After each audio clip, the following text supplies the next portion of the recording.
Om Sadashiva Samarambham Shankaracharya Madhyam Asmadacharya Paryantam Vande Guru Paramparam. Om Sahana Bhavatu Sahano Bhunaktu Sahaviryam Karavavahai Tejasvinavadhitamastu Ma Vidvishavahai. Om Shanti Shanti Shanti. Om Tat Sat. Om Tat Sat. Okay, there's a message from Spandana that she has lost the link. So somebody can please put the link in the group. I've sent it, Acharya. All right, thank you so much. Yes. All right, now we are on verse number 3. So we will just chant the first 3 verses. Yes. Shri Bhagavan Uvacha.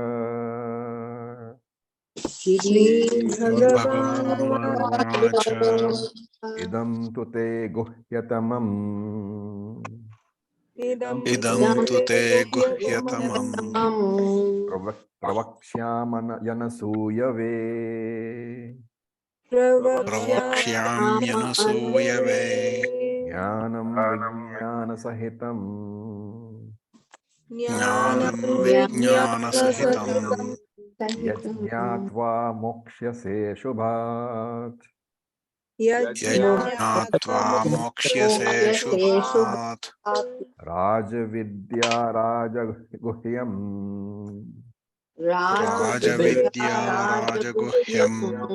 Pavitramidam uttamam.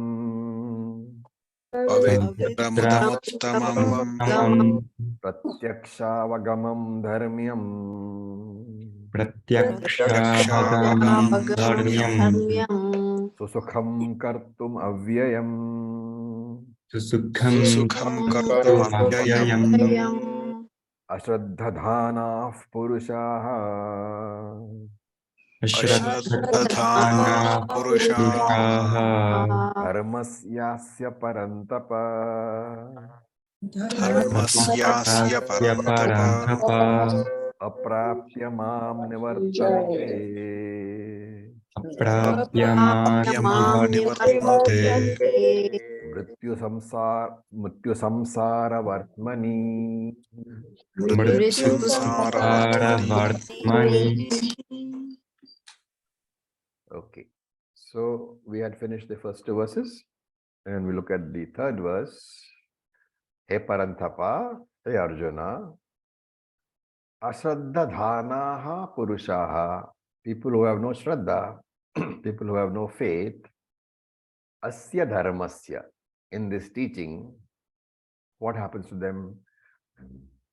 Nivartante, they return or they remain. Return means after death, they will come back to, so you can say remain, where Mrityu Samsara Vartmani.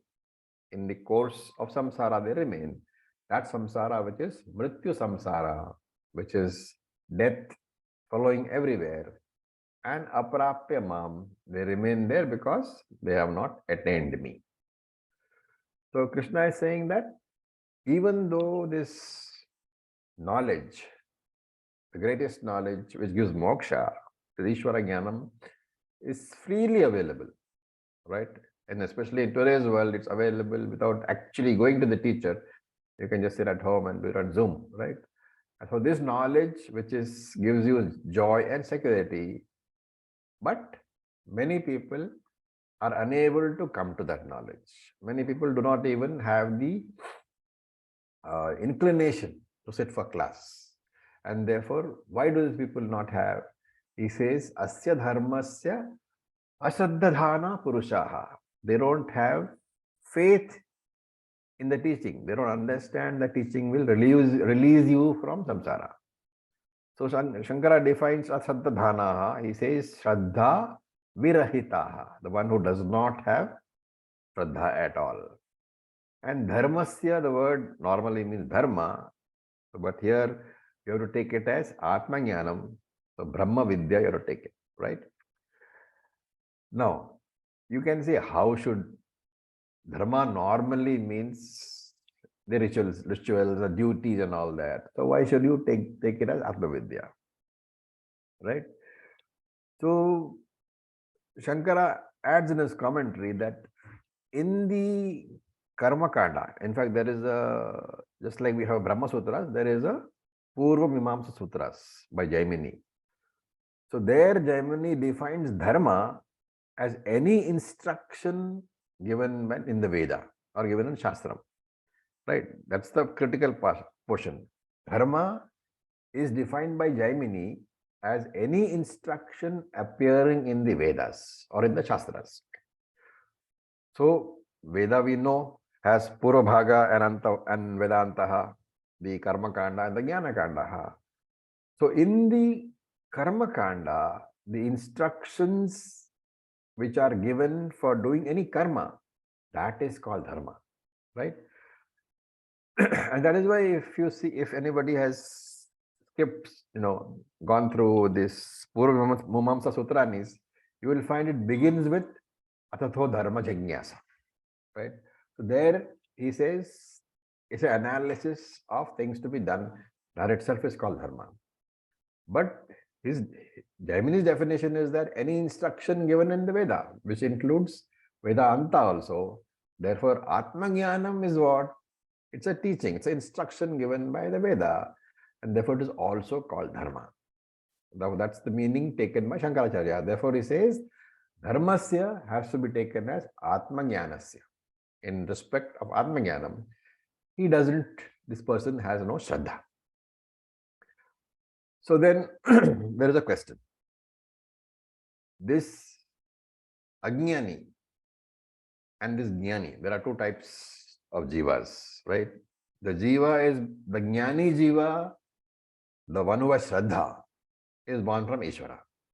What about the Ajnani jiva, the one who does not have Shraddha? Is he also not born from Ishvara? Yes. So how is it that two jivas born from the same Ishvara, one has got Shraddha and one has not got Shraddha, right? So the one who doesn't have Shraddha we call Nastikas. One who has Shraddha we call Astikas. So what could be the reason, right? What could be the reason that the same Karanam, the same Ishvara gives rise to two Karyams, two Jivas. One is Nastika and one is Astika. What could be the reason? Karma, sanskar. Karma. Purva Janma Samskar. Excellent. So the reason Shankara says is also the same thing, that because there is a Purva Janma Karma which he carries, Papa Karma which he is carrying, and this Papa Karma Phalam is this lack of faith, right? So remember that there is nothing random.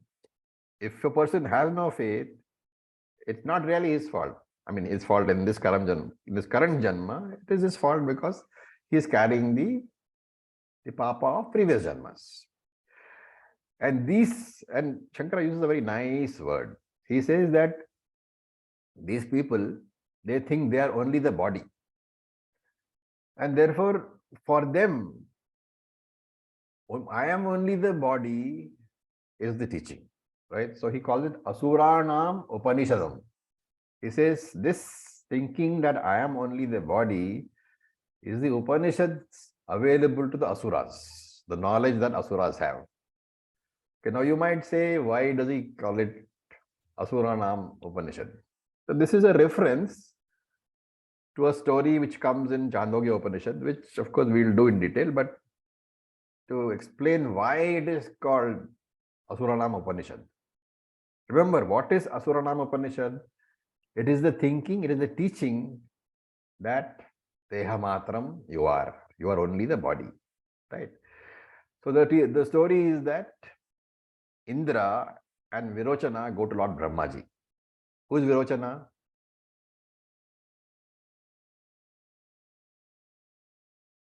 Bali's son. Okay, but who is Indra? He's Deva, he's the king of gods, and Virochana was the king of Asuras. Asuras. Right. So Indra, the king of the gods, and Virochana, the king of Asuras, they both to go to Brahmaji and ask for Atmajnanam. So Brahmaji starts to teach. Now, when you teach Atmajnanam, what is the first thing you teach? You have to Anatma. Anatma, right? And if you remember the Tattvabodha, you start teaching about what? Sthula Shariram, right? You take the Pancha Koshas. The first kosha is Annamaya Kosha, this Sthula Shariram. So Brahmaji starts to teach the Sthula Shariram, right? He starts with Annamaya Kosha. When the teaching is over, Virochana says, fine, I have understood that I am the Sthula Shariram. I have understood that I am the body only. So he goes back and starts teaching all the asuras that you are only the body. There is no such thing as Sukshma Shariram, Punarjanma, nothing is there. There are only, all these are only waste. Puja is waste. Just enjoy your life because there is only one body. And this is the teaching given by Virochana to the asuras. And that is why he's called, Shankara is calling it Asuralam Upanishadam. Upanishadam is a teaching. The teaching received by asuras is what? That you are the body alone. So eat, drink and be merry because tomorrow you die. Right? There is in the what they call darshanas, there is a darshana corresponding to this teaching. What is that darshana? Charvaka. Charvaka Matam. Just remember, so whenever Asuranam Upanishadam is being used, in today's words, it is, in today's understanding, it is Charvaka Matam, materialistic outlook to life.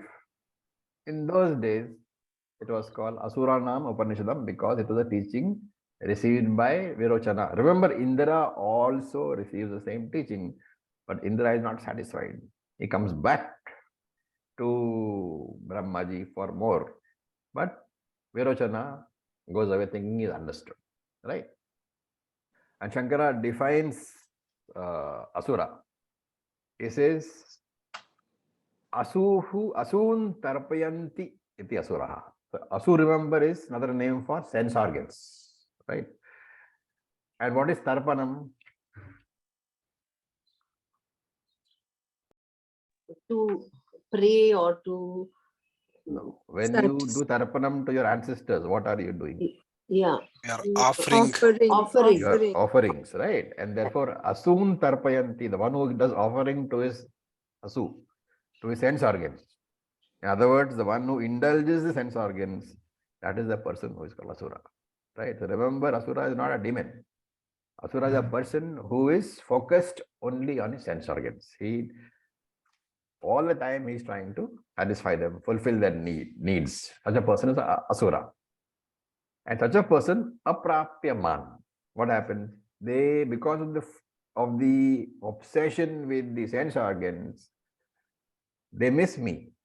They lose the opportunity to come to me, to come to infinite Ananda, because I am what? I am Ishvara, I am Brahman. I offer infinite Ananda, infinite security. Why? Because I am infinity itself. I am Anantaha. And therefore, such people who are focused on the sense organs, what happens? They lose the opportunity to come to moksha and nivartante. They continue to remain where mrityu samsaraha. So the word is mrityu samsara vartmani. Remember that vartmana is what? Not vartmana. Is it chakra? No, vartmana is a road. Okay, it's a path. And therefore, mrityu samsara vartmani, they remain on the path to samsara. So you are not entirely wrong. You can call it chakra also, because the path to samsara is a chakra or a circle. Right? What is the problem with remaining in samsara? So Shankara says, mrityu yukta samsara. That samsara is always connected to death. Where Lord Yamaji is always lurking behind you with his lasso. When you will fall and when I will get opportunity to take you away. So samsara has many problems, of course. We have, decay of the body. Every morning that you grow, back feels tough. As you grow older, back is getting more and more problematic. Every day it's more stiff. So decay is there, disease is there, separation from loved ones is there, loss is there. So many things are there in samsara. But the worst one is what? Death. And death is something which you don't understand because you don't know what is behind that. And therefore Shankara says that among all the problems of samsara, death is the most acute problem. And therefore mrityu yukta samsara. That samsara which is connected mainly to death. And Shankara also says this samsara is not just death. If it was only death, you'll be reborn again, there's no problem. But the problem is what? When you are reborn, he says, Naraka Tiryakadi Prapti Margaha. So Naraka means you can go to lower worlds, or you can go to animal bodies. Tiryak is an animal. Tiryak literally means something which doesn't stand vertical, it stands horizontal. So means an animal on 4 legs. So Shankara says the problem is it's not just death. Death is fine, but what after death? After death, you might actually land up in a lower world or land up in a lower body. Right? So this is what is the problem.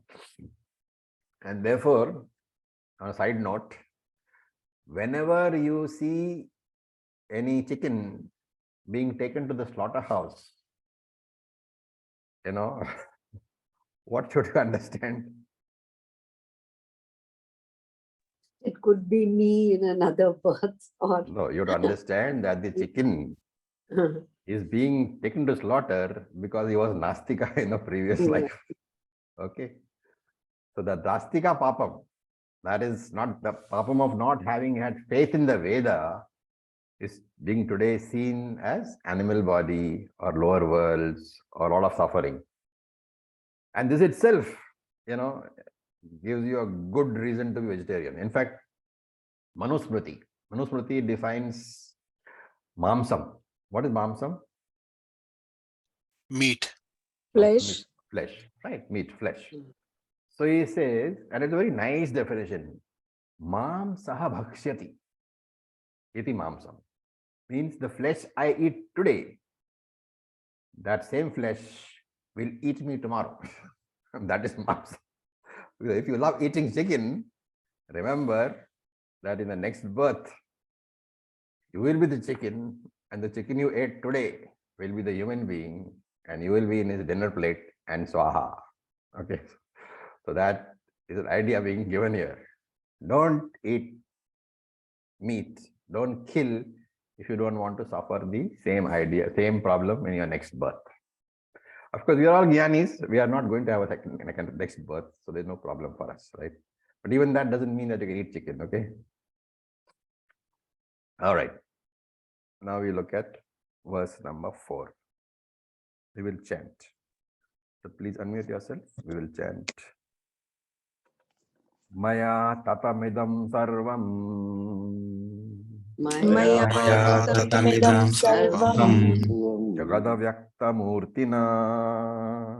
Jagadavyaktamurtina Matsthani sarvabhutani. Matsthani sarvabhutani Nachaham teshvavasthitah. Nachahanteshvavasthitah. Very, very beautiful verses we are seeing. So first look at the meanings. Idam jagat. So you have to break it up. Maya tatam idam sarvam jagat avyakta murtina. The first line is broken up that way. Maya tatam idam sarvam jagat avyakta murtina. And if you rearrange that, you have to say idam sarvam jagat. This entire universe, maya tatam. Maya means by me. Tatam means pervaded. This entire universe is pervaded by me. And who am I? Avyakta murtina. I'm invisible. I'm unmanifest. Avyakta murtina. I cannot be seen. And sarva bhutani matsthani. Sarvabhutani, all beings, Matsthani, they are all located in me, Cha. And in spite of that, now this is a very nice way of putting it. Sarvabhutani Matsthani, all beings are in me, Cha. And even while that is so, Aham nateshu avasthitaha, I am not in them. Okay, very confusing. The entire universe is pervaded by me, the unmanifest Brahman. But while they are all in me, I am not at all in them. Now this Maya, Shankara says you cannot take it as Saguna Brahman. He gives the reason, but we also know that we cannot take it as Saguna Brahman because the reason is given in the verse itself. What is the reason? Avyakta Murtina. Avyakta Murtina. Right. So this is how you analyze. So Avyakta Murtina, adjective to Maya, and therefore it is Nirguna Brahman. So now what we are seeing is this 4th verse to the 10th verse, right? 7 verses. This is the central topic of this chapter. And not only that, this central topic of the chapter contains the essence of all the Upanishads. So very, very important few verses. And what is the essence of all Upanishads? It is the Para Prakriti, which we saw in chapter 7 also. The higher nature of Ishvara is the essence of all the Upanishads. The higher nature of Ishvara, which is your own nature. And here in this sloka, he is pointing out various aspects of that nature.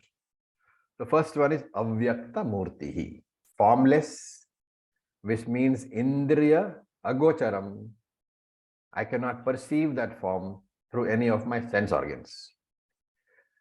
Once you say that, you have to derive the necessary corollaries. Right? What is a corollary? If you have had darshan of Ishvara, have you had experience of the lower nature, of the higher nature?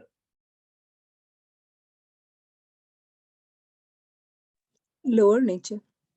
Lower nature. Remember, we are not saying that experience of Ishvara is not a great thing to happen. If you experience Ishvara as an object, if he has appeared in front of you, because Shastra does say that Ishvara does appear in front of you to a great devotee as a measure of encouragement, right?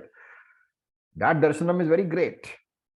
But remember, that darshanam is separate from you because you have a form, that darshanam has a form. And therefore, anything which has a form and which you worship, that is not Brahman.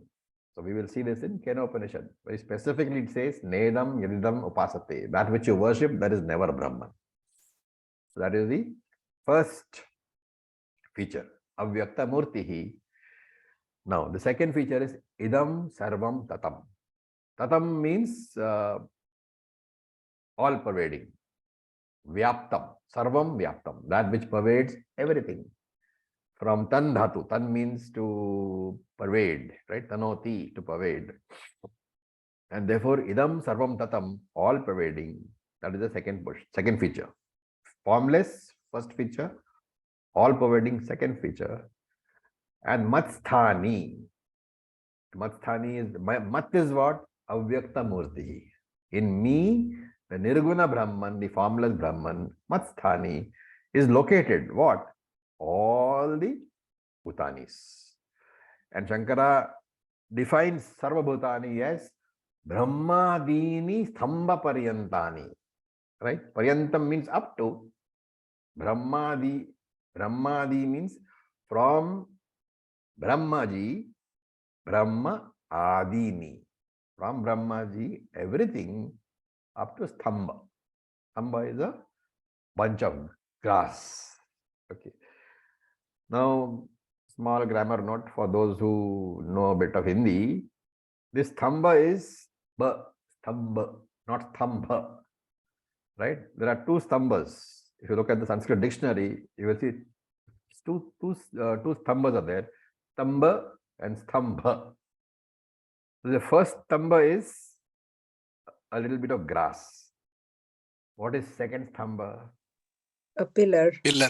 A pillar, right? So since it is the first stamba, it's a bunch of grass. Sarva Bhutani has to be taken as jivas, living beings. You are not to extend the meaning to inanimate matter, right? So here, when I say that all beings are located in me, right? What is the meaning to be given to the word location? Now we are talking pure Vedanta, okay? Remember, we are not talking about me, okay? We are saying Matsthani. In me, Nirguna Brahman, the entire Jagat is located. All beings are located.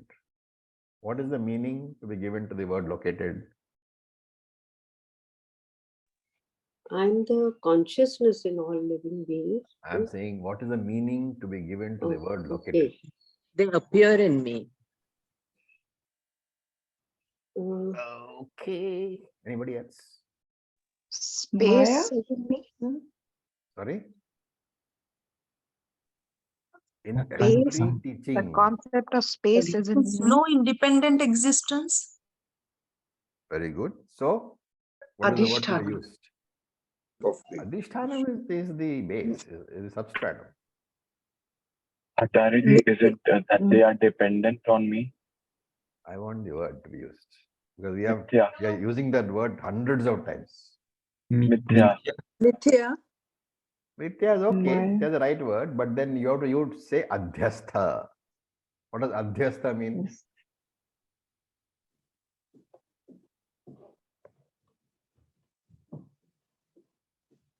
Mithya is always adhyastha, is it not? Superimposed. Superimposition. Okay, so location means adhyastha. Remember, this is a very critical feature in our understanding. When everything is located in me, right, there are no two real things. I am the Satyam. There is not another Satyam which is located in me. There is something which is superimposed upon me. There is adhyastha upon me. The entire Jagat is a superimposition upon me. It's a adhyasa, right? That's what meaning is. Okay. So remember that when Krishna says the whole world is located in me, he means the whole world is a adhyasa. It is a mithya object which is superimposed upon me. Okay. Now here, Shankara says very, very carefully, he wants us to remember. It wants to teach us a bit of Vedanta. So he says, remember, he says that anything which is not pervaded by this Atma. Why is he saying this? Idam tatam. He is commenting on the word tatam, pervasion. He says anything which is not pervaded by this Atma, he says, will not be available for transactions. Very important sentence. Anything which is not pervaded by Atma will not be available for transactions. So for the people who want to know Sanskrit, Niratmakam bhutam nahi vyavaharaya avakalpate. Niratmakam bhutam. Anything not pervaded by the Atma, vyavaharaya nahi kalpate, nahi avakalpate, will not be available for transactions. What is the meaning in our language? Talking of all the inanimate things with no Sukshma Sharir. Anything not pervaded by Atma. You cannot say that inanimate things are not pervaded by Atma. No, but they're not available for transaction. Why not? Can you not drink Because coffee? A transaction. Can you not use a soap to cover your body? It's transaction. Hmm. You have to understand each word. That's why the Bhashyam teaching is so important. What does Atma mean here?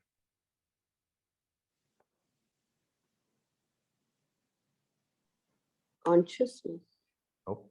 is it Sukshma Shariram? Nope. Existence.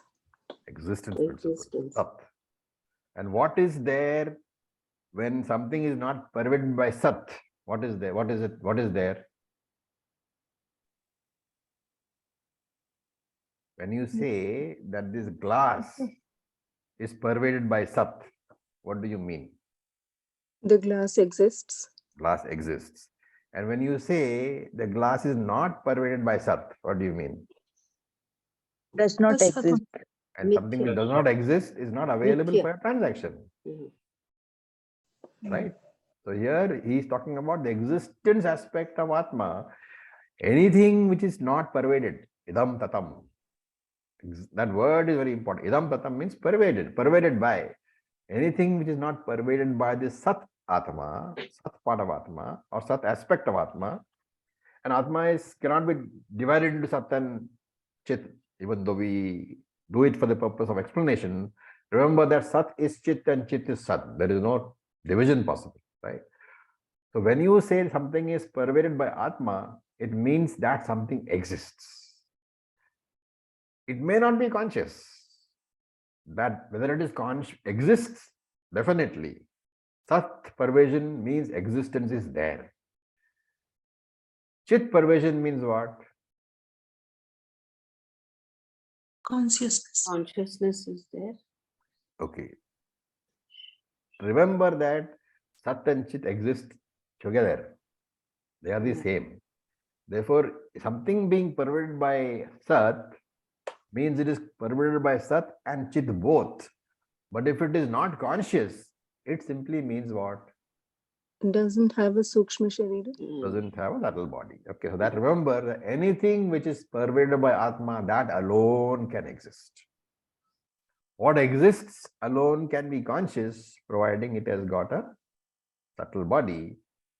But it doesn't mean that this glass is not pervaded by Chit. Glass is pervaded by Sat and Chit both. So here, the very, very important idea, idam tatam means I am pervading everything. I lend existence to everything. Because I am there, that is why they exist. Which means what? I am Vishwa Adharaha. I am the supporter of the universe by way of lending existence. Okay, so that is Tatam Idam Sarvam. And Jagadavyaktam Murtina we have seen. Matsthani Sarvabhutani that we have seen. Na Chaham Teshva Vasthitaha. So you break it up into Na Cha Aham Teshu Avasthitaha. Avasthita means existing in, right? Teshu Aham Na Avasthitaha. But I do not exist in them. I am not supported by the world. So that's a very, very important idea here. What is the idea? If something exists in me, but I don't exist in them, what is the idea? That I'm They They independent. depend upon me. They depend upon me. I don't depend upon them. I don't depend upon them. I am Satyam. They are Mithya. So Brahma Satyam, Jagan Mithya is being talked about here. Right? And Shankara explains why. Why is it that this connection is one way? Because he says that a connection is possible only between two objects which have got form.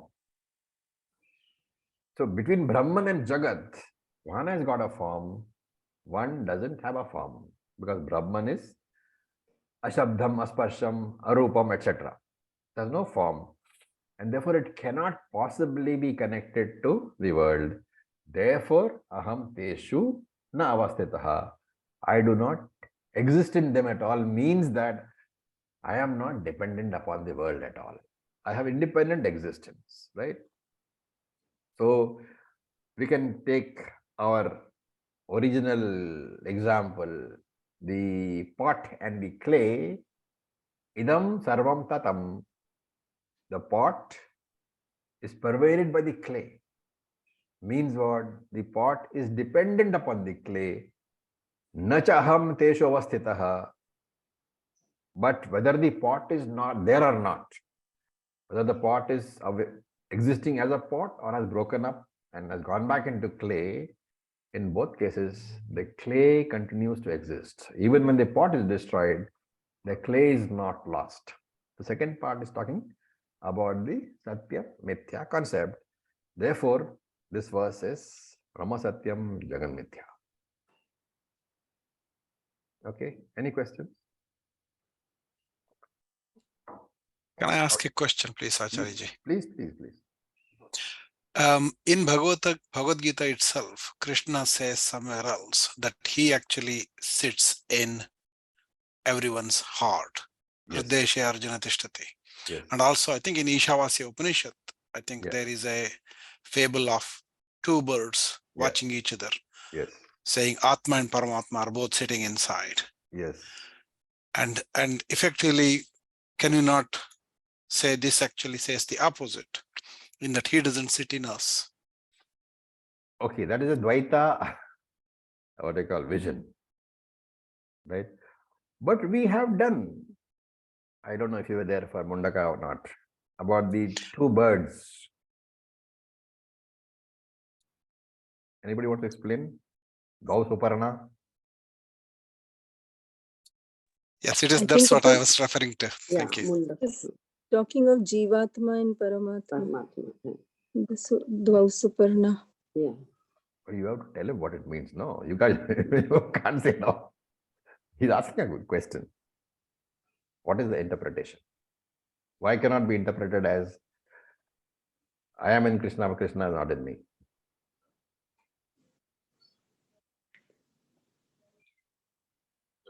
So the Jivatma bird is very busy doing something, living in samsara, doing actions. The Paramatma bird is the observer. What it actually means is, like you just explained, that Krishna is in all of us, but we cannot say that we are in Krishna or That Brahma. is exactly his stand. I'm saying that is not the stand. Right.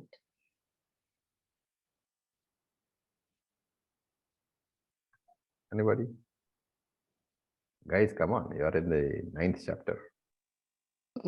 Acharya, can I ask one question? Please. Yeah. In starting, you said the human people, they have one thing, they have a free will. Yes. So if we have a free will, then how can we अपने पूर्व जन्म को continue? How can we do that if we have a free will? So अगर हम free will say we can change our future, isn't it two different things? You said it's about past janam karma, what we are doing. We become nastic or astic. Yeah. But at the same time, we have a free will also. Correct. We can change with that. We can become astic by changing our nature. But when can you become astic? Just now or later? Sorry? But the free will comes into operation only today, right? The effect of free will is going to be for the future, not for the past. So today, if you are a Nastika, see, it depends on the what they call strength of that papam. If the papam is so strong that in this life, it is not allowing you to come to scripture at all, what happens? Your entire, the force of that papam is going to drive your life. Whether if there is some small punyam somewhere, then you will understand that yes, I can use my free will to come to scripture. But if it is not there, what do you do? Remember that very, very strong prarabdha overcomes free will to a certain extent. So in that case, you are more like an animal. You have to suffer throughout your life. But usually when there is a very, very strong papam, you take an animal body. So if there is a mixture It means that you are now suffering for the problem of the past life, but you can use your free will to break that cycle.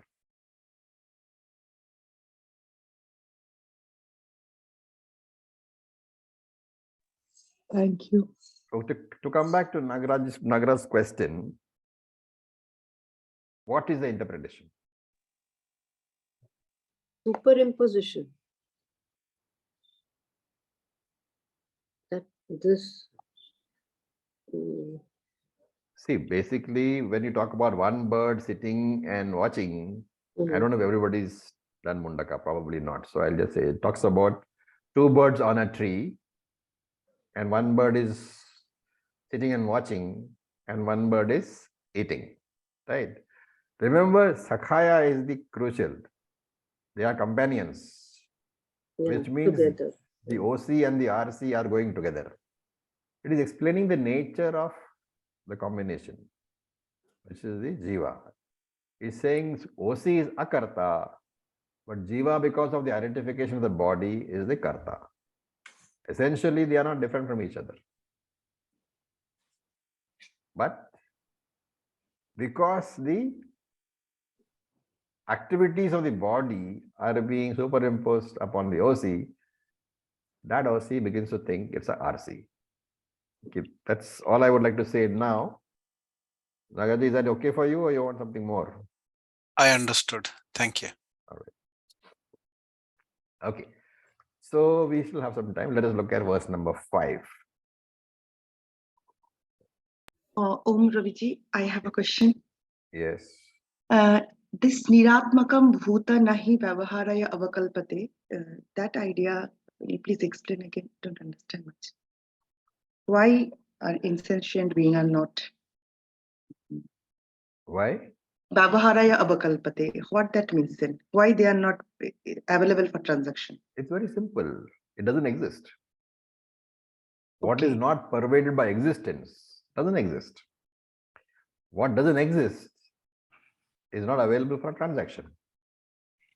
You can't transact with a non-existent entity. He's just trying to explain Tatamidam is essential. The whole world exists because existence principle pervades.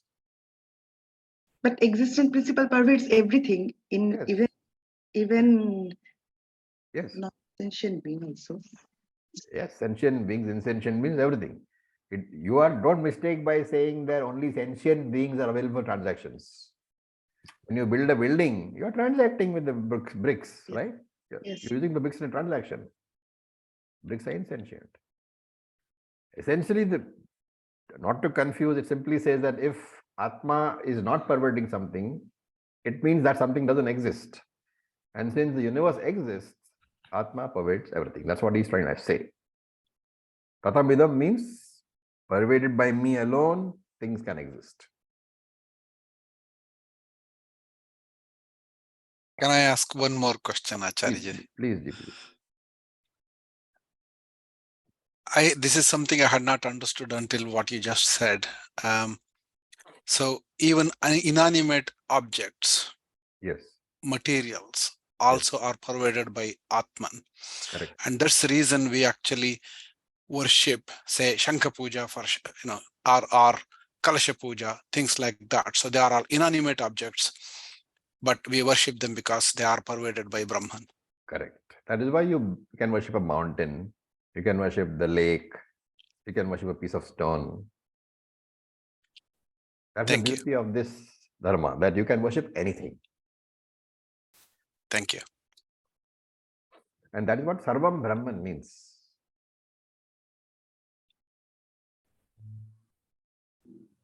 In fact, I don't know if how many of you all have done Drik Drishya text.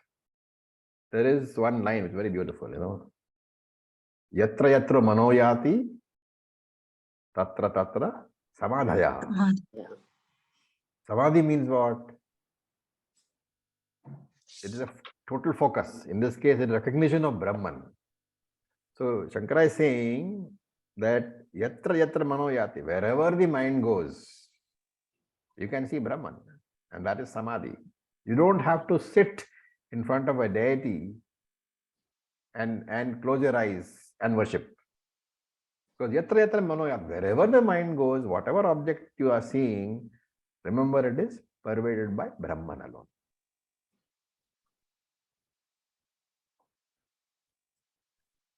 So Acharya, that non-existence is very theoretical. There is nothing which is not existent. It's by way of explaining why it is important that Atma is pervading. What is the meaning? Unless Atma pervades, the thing won't exist. Right. Okay. Now, verse number 5. Nacha matstani bhutani. Nacha matstani bhutani. Pashyame yogamaishwaram. Pashyame yogamaishwaram. Bhutabhranna cha bhutasthaha. Bhutabhranna cha bhutasthaha. Matma bhuta bhavanaha. Matma bhuta bhavanaha. So another beautiful verse. He says cha. In fact, bhutani na matsthani. What is he doing? Earlier he said matsthani bhutani. All beings are in me.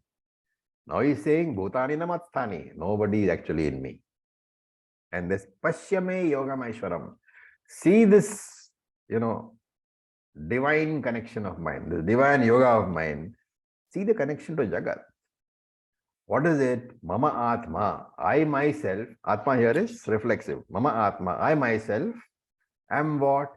Bhuta Bhavanaha. Creator of all bhutas, creator of all beings, and Bhuta Bhrit. I am also the Bhrit, the sustainer. And yet, na bhutasthaha. I don't reside in any of these beings. Straight contradiction, right? Naja matstani bhutani, world or the beings or Jagat, in fact, does not rest in me. Straight away contradicting what he said in the previous verse. Okay, now, when there are two statements which are totally contradictory, normally what do? We have to reject one of them, right? Because two contradictory statements, two opposing statements cannot be the truth. But what is the problem here? Both the statements are pramanam. Why? Because both statements are coming from Krishna himself. And therefore, both statements have to be valid. Right? So the interpretation Shankaracharya says has to be in such a way that you cannot dismiss either statement. What will you do? Take the Lakshyartha. Take the Lakshyartha in one case. So you have to say that Shankara says that when Krishna is saying that world is existent, Jagat is existing, you have to take it as seemingly existent. Because it appears in front of you, you have to accept the existence. But when you inquire into the Jagat, you will find that it is got a dependent existence. And therefore, you can say it is non-existent.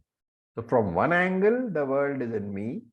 From the other angle, the world is not in me. Right? This is the language of contradiction. And if you want to understand that better, let us say that you had a dream that you went to the moon last night. Right? Now that moon, that dream moon, is it existent or not? No. It's existing but it in is dream real world. for that person at that time when there was a dream world. Correct. You experienced that moon very intimately because you went and landed on the moon in your dream. So at the time of the dream, the dreamer could not possibly say that the world is not existent, that the moon is not existent, and therefore the moon was existent. But when you wake up, you know that moon did not exist at all. There was, if you analyze it, you will find that there was no moon other than your own thoughts. Right? In fact, even the dreamer you was created by a thought only. Therefore, from a dreamer's angle, the moon was real. From the waker's angle, or in other words, from dreamer's angle, the dream is real. From waker's angle, the dream is not real. To translate into our language, from a lower order of reality, the moon is there. From a higher order of reality, the moon is not there. This is exactly what I was saying. Experientially available, but in fact, non-existence. So anything which is experientially available, but actually factually non-existent, what is it called? Mithya. Right? Anything experientially available is capable of, as the word implies, being experienced, is capable of evoking emotions, responses from you. But when you wake up from the Paramarthika Satyam angle, you see that such a thing was not there. So it is only seemingly existent. And therefore it is something which cannot be defined as existing or non-existing, which we call anirvachaniyam in Viveka Chudamani, that which cannot be classified. So Krishna is pointing out here that the world exists because we experience. From the standpoint of view of your body-mind complex, the world is existent. But your body-mind complex itself is a dependent entity. It is mithya. From within the mithya vyavaharika framework, the world exists. But from the paramarthika satyam framework of Brahman, the world does not exist. That's why he says, Pashyame yogam aishwaram. Appreciate this yoga of mine. And yoga here can be taken as Maya Shakti. Aishwaryam. Aishwaryam is the nature of being the Lord, overlord. So may you appreciate my real nature as Satyam and Mithya. May you appreciate Para and Apara Prakriti. Right? So there is a Karanam, a cause, and there is a Karyam. But remember that wherever there is a Karanam and a Karyam, the Karyam necessarily has to have the characteristics of the Karanam. The gold necklace is not different from the piece of gold. So there are no real two things. There is gold alone. One is a lump, one is a form. In fact, there is no connection at all. For connections, you need two things, right? You need a gold and you need something else. But the bangle is also gold. So how can there be a connection? There are no two things at all.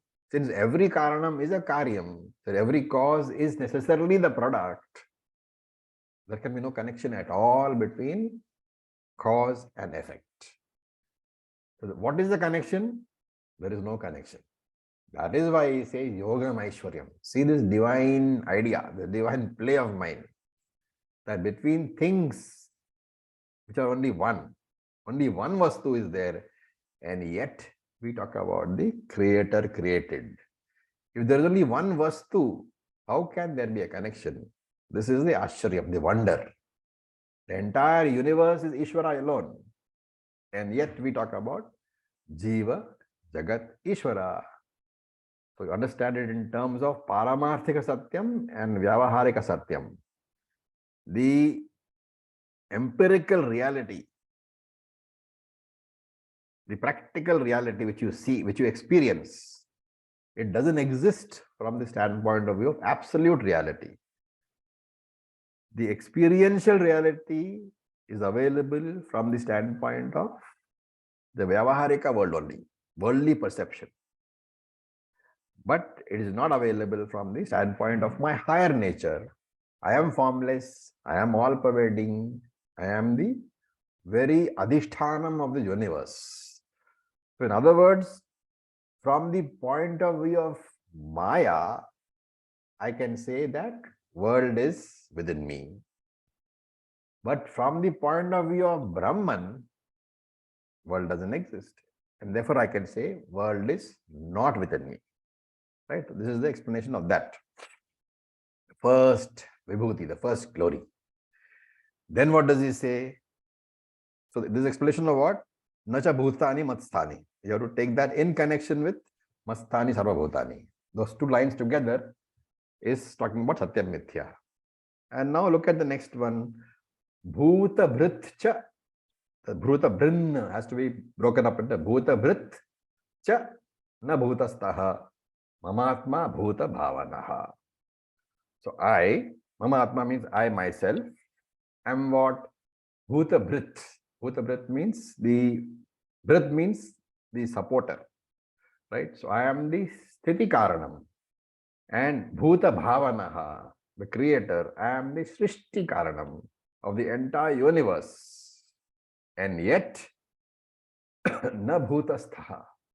See this wonder of mine, I am not resident in them at all. So Shankara explains what bhuta bhrit is. He says, though I have no connection with the world, just like gold has no connection with the bangle, because it is the same. And yet, bhutabhrit, yet I am the sustainer of the whole world. Even though there is no karya karana sambandha, even if there is no supported connection, it appears though as I support the world. It appears though I have a karya karana sambandha.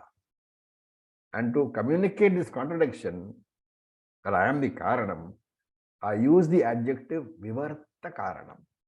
I am the karanam and yet I am not the karanam.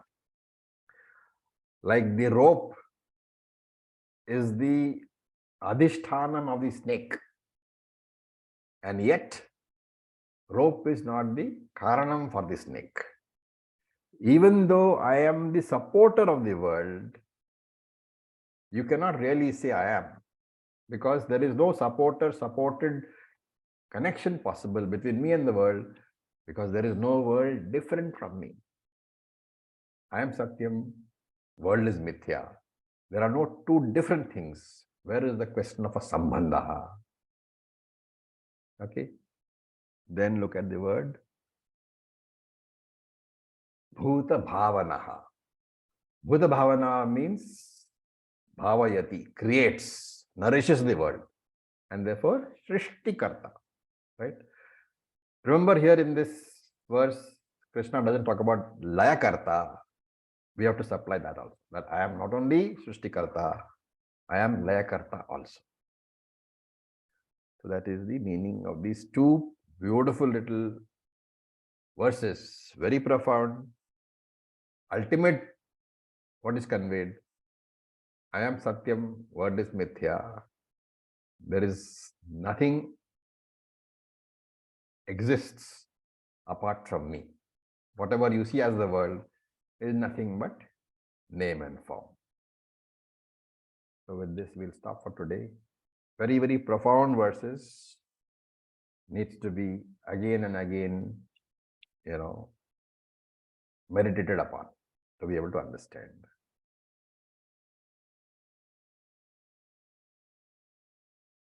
And so wonderfully explained by you, Acharya ji. Will need to listen to it thrice. I would say listen, make notes.